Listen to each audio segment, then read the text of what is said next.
LifeBlood, this is George G, and the time is right. Welcome to today's guest, strong and powerful Chad Parks. Chad, are you ready to do this?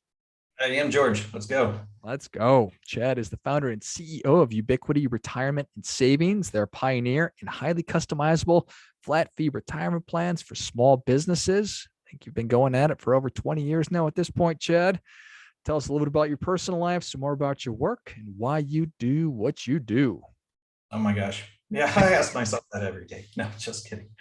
Um, wow. So to keep it high level and succinct, let's see. I moved. I went west, young man. I went to grad school, got a degree in personal finance, not corporate finance. My first job was as a retail stockbroker out of school. Hated that, cold calling people, selling them muni bonds at dinner time. Realized there must be more to life. Before that, my background was hospitality. Grew up in the restaurant business, and my undergrad is in hospitality management. So what I ended up doing was pairing my hospitality background with a personal finance degree, and I became a certified financial planner. And so that was much more satisfying by sitting down and helping people with their overall life goals, the 6 pillars of financial planning: retirement, tax savings, insurance, estate planning, investing, the whole 9 yards. And so with that experience, a lot of my clients were small business owners in the San Francisco South of Market area. And I would recommend, you're not saving for retirement and you're not saving on taxes. You're paying more than you need to. So let's get you something. And so they said, sure, go find me something. So this is mid to late 90s. And I'm looking, I don't know much about this retirement savings space. I don't know who the players are. I don't know what a third party administrator is.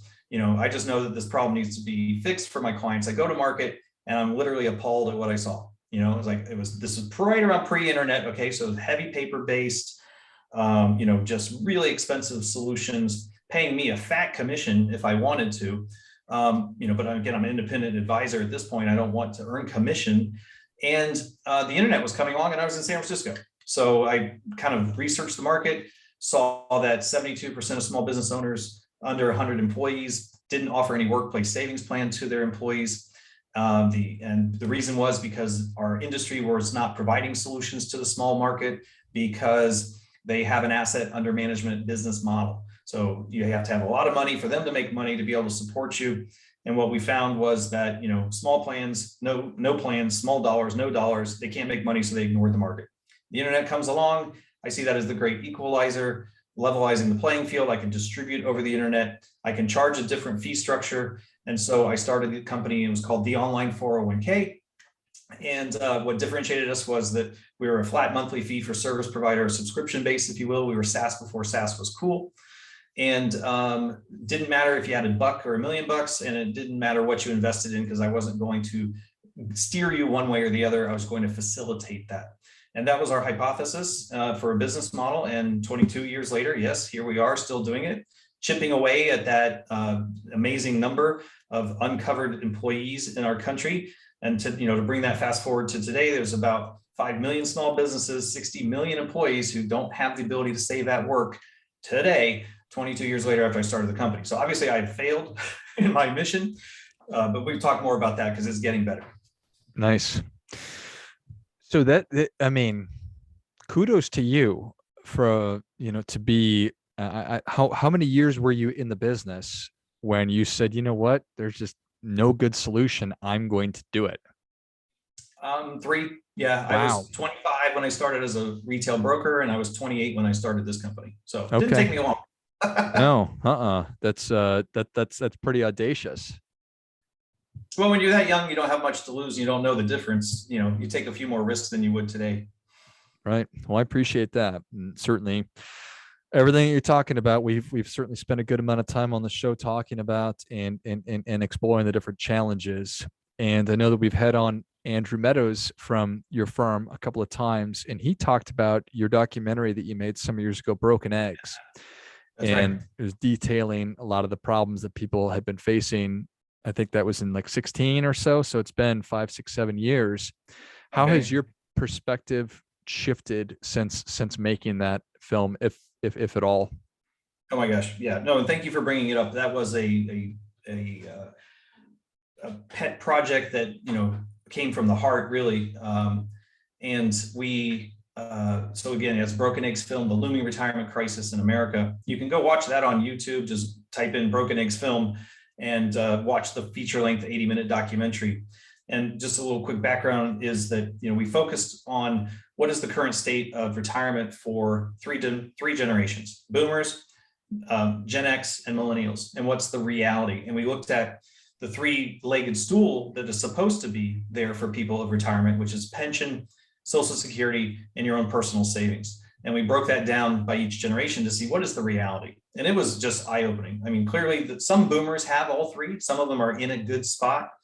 We can talk more about why Social Security is a shaky leg, you know, but then the reality for Gen X and and millennials is that, you know, pensions, no one's going to see those, you know, almost no one, unless you're working in the government and some very few private companies.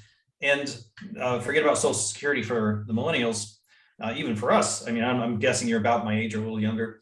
You know, I'm not really counting on Social Security, and even so, it's never meant to be the primary source of retirement income for me, right? Mm-hmm. So what that does is it puts all the onus on us individuals to personally save for our future, while those other two legs have gone away. So that was the thing we wanted to shine a light on, to get people to really understand, you know, it's up to you. You know, you don't be thinking that the government is going to be there to bail you out. And you got to start taking that seriously now. So we did start production on that in 2012. Okay. We were on the road. We did a road trip. We traveled 6,000 miles across the country with the camera crew to put the camera in front of people's faces and say, tell us your story. What do you know? And that was very eye-opening, because that actually then wrote the story, if you will. We then hired a producer to go out and find, you know, more interesting subjects than just watching a Talking Heads video, right? And to develop the storyline and bring that story to life. And that's what we did. And so how has my perspective changed? So we're going into our 10th year of production. Since production, we're going to do a follow-up this year, and we're going to go and reach out to our characters in our film and ask them, where are they now? What has changed? You know, our boomer characters, oh my gosh, I'm blanking on their name all of a sudden. The Beardsleys, they were 65. We filmed their birthday in the film. Now they're 75. What's changed for you? You know, the people who were in their 40s are now their 50s. You know, our millennials in the film, who was 24-year-old Nick Triano, who was in Washington, who eventually tried to run for Congress. Now he's 34. What's changed for you? You know, Michael Tubbs, the mayor of Stockton, California. He was actually a councilman in the film. Now he's mayor, and he's moving his way up, right? And he's all his life experiences and the things that he shared in the film, we're going to catch up on. And so my perspective has changed in that there's people's lives move on. We will check in and see how things have changed for them individually. But the reality is, and the sad part of this, is that if we look at the statistics in the film and we look at the problems we highlighted in the film, and we said that Social Security was going to have a shortfall in 2034 in the film, and that was 10 years ago, nothing has changed. Nothing. I mean, seriously, not even measurable change. Pensions are still in shambles. Social Security is still going to have a cut in 2034. Personal savings rates haven't changed. Actually, what's changed has gotten worse, right? Because of the pandemic, people didn't have emergency savings, all the layoffs that occurred and people losing their jobs. Now, you know, it's just on and on and on. And in the film, Nick Triano's organization that he was behind was called The Can Kicks Back, because it was a millennial-led group who's like trying to have accountability from our policymakers in Washington to say, stop kicking the can down the road on this problem. 10 years later, that can got kicked. I don't see anybody raising their hands to try to fix this stuff. I know Biden and the administration got some ideas, but the politics are just killing it. And that being said, I don't want to be totally Debbie Downer. There are some glimmers of hope, and we should talk about actually those things that have changed. And I'll pause here in a second, but just so I see you taking notes, these will be good things to think about, is that there has been movement, but it hasn't come from the federal level a lot. It's come from the state level, and it's come by competition. It's come from investment into our space. And the Fed helped a little bit because they upped the tax credit. So we can drive down into those savings. Oh, did I lose you there? I think, oh, sorry. Okay. States have started mandating retirement savings in their borders. The federal government has increased the tax credit for small businesses as an incentive to pay for these plans in the first few years, at least 50% right now, may go to 100%. And there's competition and investment in the space, which now validates this and says, this is a big deal. It's a big market and it needs solutions. So those are the positive things that have come, but we're still, it's like an aircraft carrier, man. It's moving slow. Yeah, I appreciate that. Has the tax credit from your estimation, has that catalyzed or helped small businesses get started? Is it a combination of the tax credit and then these state sponsored, not state sponsored, but maybe state sponsored is the right term? I know. Not yet. These things are still coming online. The enhanced tax credit, let me just explain that a little bit. So the government now, the math is a little backwards, but the short answer is they'll pay up to 50% of your plan costs in the first 3 years. There is some math to calculate that. But that only began it was put into law at the end of 19. So we've only seen, we've barely seen 2 years of it actually being in effect.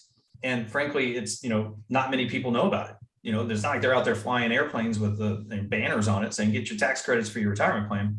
So it's been up to us as industry to leverage that knowledge, to educate those prospective businesses that, hey, this is on the table for you. It does help when we have the opportunity to talk to somebody. It takes away the sting of having to write a check, but it's when we explain it to them, right? It's not like they've been really told a lot about it. And as far as the state mandates go, that's also sort of a mixed bag, a little bit because some of these states sort of wimped out and didn't put any real teeth into it. You got to do this. Well, what if I don't? That's a good point. Like there is no stick to the carrot. However, some states have put a stick in. California's starting to get serious about it, where, an example, you're a small business in California, you do a California state tax return, there's going to be a question there. Did you put a retirement plan in place? If no, pay penalty, right? So, but those things are only now coming through. So I think we're still ahead of this. I would say another 5 years before these mandates and these credits really probably start to make a big difference. The one thing that the feds are contemplating right now, which we are fingers crossed, and this, by the way, this bill that they've done is called Secure. It was Secure Act in 2019. Now we're calling that 1.0 because they're looking at revising it, Secure Act 2.0, which may pass this year, in which they would then raise that tax credit to 100%, right? That changes the story again. It's like, what do you got to lose? Why aren't you putting this in place? The government is so serious about getting you and your employees into the savings system, they're willing to pay for it. In this case, they might move it up to 5 years. So the government will pay my fees for 5 years to get you and your employees into the savings system because Social Security is good. Yeah. Nice. In terms of different interventions that you look out and see, I see certainly paying all the costs associated with it is certainly a good one. And you have all these other automatic features that companies have been trying to put in place to motivate savings habits. What else? What is missing? Are there additional levers to be pulled? Well, oh my gosh, I'm sure a lot of our fathers used to tell us this one. You can lead a horse to water, but you can't make a drink, right? Right. So it's just, there's such a combination of things that are working against us as much as there are things working for us. It's the reality of, wages, can people afford to save? It's the reality of student loan debt. Why would I save for my retirement when I'm still paying off my student loans? It's lack of knowledge and information by some of these business owners who maybe have misperceptions about what it really means to be involved in a retirement savings plan on behalf of their employees. One of the big misperceptions we have is that they have to do a match, but that's not the case. You as the business owner are a conduit. Unfortunately, that's how our system has been designed. Fortunately, it has been proven that salary deferral is the best way to accumulate savings. So you, business owner, like it or not, you're the conduit for that. You're the one writing the paycheck. Take a little bit of that aside, drop it in the retirement account. That's basically all it is. That's all you got to do at the bare minimum. If you want to do more and you want to offer it as a fringe benefit, to attract and retain your employees, you can. That's what you mentioned at the beginning of this: flexible plan design, flexible customizable plans. Absolutely. If you have a little good year and you want to reward your employees and you want to do some matching or profit sharing, you totally can, but you don't have to, right? So all these things. And then frankly, the other big thing is people they get, deer in the headlights when it comes to the investments. Oh my gosh, it's, what are mutual funds? What are ETFs, stocks, bonds? I don't understand any of it. I'm not qualified to do this. Investing scares me, and or I don't know what to invest in. I don't want to invest. I don't want to lose my money. So therefore, I'm not going to participate in this plan. That's where we go back to its tax savings, okay, and its retirement savings. Investing is only one component of a retirement plan. Don't let the investing tail wag the dog, right? Because if you're not putting money away on a tax deferred basis, you're paying Uncle Sam more than you have to. That's what we call the government match. For every dollar you put in, you're going to get about 25 cents back from the government in terms of tax savings. And if nothing else, let that money be earmarked and put aside for your future. And if you want to invest, you can, right? So same thing. You don't have to do a match. You don't have to invest. Prudence would say you better invest because you need to grow your money, especially in an inflationary environment, but you don't have to. So all these misperceptions, and then just the reality that, it's the inertia, we're stuck, right? And I think, even state mandates, because they don't have the teeth, aren't going to be enough to get the boulder moving down the hill, so to speak. We were very, very close this year to the feds having a mandate. That would have been very, very interesting. If it becomes a federally mandated thing that every business of X number of employees or more in this country must offer a workplace savings plan, that would have been the thing to push it over. Politics got in the way. Build Back Big Better, whatever it was called, it was proposed, but it got put on the cutting room floor, and they didn't have the political will to push for it, and they kicked the can down the road. So you see the theme here, right? So this is one of those things where it's not an exciting subject. It's not sexy. People are not instantly gratified by saving money today. Imagining your future and imagining having some dollars put away is not easy for the human brain to get its head around, so to speak. And we're all stuck in the now. And that's really, it's a weird conundrum. What's the ultimate solution? Bring back the pension plan, right? Just do it for you. Fix Social Security, maybe double, triple Social Security, right? If you guys won't do this, your Social Security tax is tripling, and we will earmark this account, and it'll be your money in the future. But there's no political will to do that either, right? It's just, there are solutions. There are ways to fix this. Other countries have been more successful at it than we have. It's just we're kind of stuck in this quagmire. Keep kicking the can, Chad. Mm-hmm. My gosh. Now, anything else? Any other good news you want me to share? So when should we expect, or when are you anticipating that the new iteration of Broken Eggs will be out? Yeah, maybe mid-year, Q3. We're hoping to be able to sit down with those folks virtually. Obviously, you're not sending camera crews around again in today's environment, but so yeah, it's on our roadmap. It's definitely something we're committed to, and we will be very happy to share that once it is out. Love it. Well, Chad, people are ready for your difference-making tip. What do you have for them? Well, as I said in my long tirade here, it's not up to the government. It's not up to your employer to take care of your future self. It unfortunately is up to you. There are plenty of tools. There are plenty of vehicles. There's plenty of education. There's plenty of tax savings. It's all there. So there is no excuse except you have to do it. I understand it's complicated. I understand that it's hard to understand what the future looks like. There are so many moving parts, but you got to start somewhere. And if at a bare minimum, nothing else, open an IRA and transfer $50 a month, $50 a week, whatever you can do. And if you're going to do more, do more. The idea of planning for your future is so important, but it's also so impossible, because you don't know how long you're going to live. You don't know what you're calculating for. You don't know what your bookend is. And so it's a very frustrating zero-sum game here. but you got to do something. It's better to have something accumulated and figure it out as you go than to wait 20, 30, 40 years and say, shit, oh, sorry, you can bleep that out. Now, what am I going to do? Because it's going to be bleak. And I can use my own mother as an example. She worked throughout most of her career, and she had a 401k available to her. She did participate in it. The company did match. She does have a little bit of a pension because she was in that era. And of course, she's drawing on Social Security. She just turned 78 last year. She'll be 79 this year. And it was last year that she ran out of her 401k money. You know, and it wasn't because she was going to Vegas and rolling the dice. It was just because it ran out. And, luckily I'm in a good position to be able to help her as well as my sister is. But that's what a lot of people are going to be facing. And, and she did things relatively right. So can you imagine if you're not doing things, that's what may happen. So it's up to you. That's my tip.